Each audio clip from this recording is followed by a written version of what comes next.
این ویدیو رو ببین و برگرد. به کادر تیم ملی گفتم پرچم ایران آوردین؟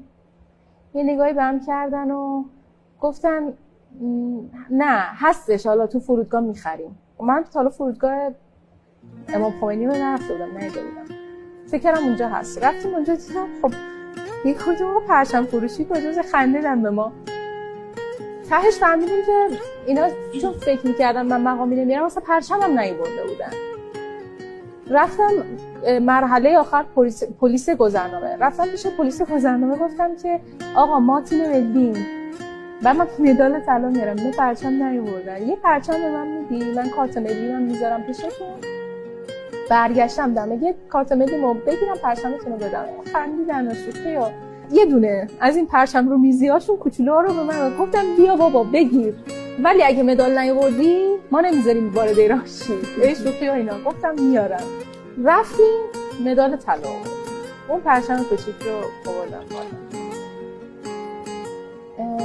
خیلی درد بزرگی جز خودم هیچ کسی ایمان نداشت که من مدال طلا میارم. 8 سال گذشته و چقدر بد که من گریم گرفتم.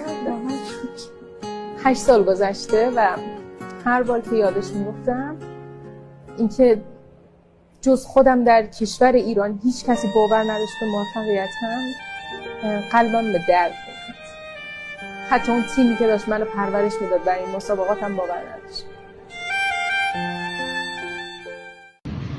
این ویدیو یک مثال بارز بود از همین بیزنس ما. زمانی که این بیزنس رو میخواستیم شروع کنیم خیلی ها از روی بدبینی و یا از روی خیرخواهی پیشنهاد میدادن، میگفتن این بیزنس رو شروع نکن به خاطر اینکه ضرر خواهی کرد.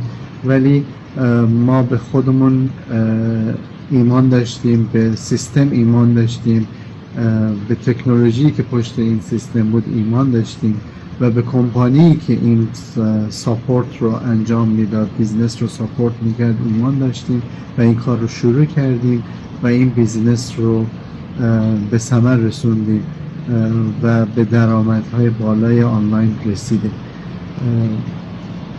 واقعا روزی که میخواستم این کار رو شروع کنم ایمان داشتم به این زمان، به این موفقیت ها و این کار رو شروع کردم. تو هم میتونی اگر میخوای این بیزینس رو شروع کنی به من دایرکت پیام بده. مطمئن باش تو هم میتونی موفق بشی همونطور که من شدم و دیگران هم شدن.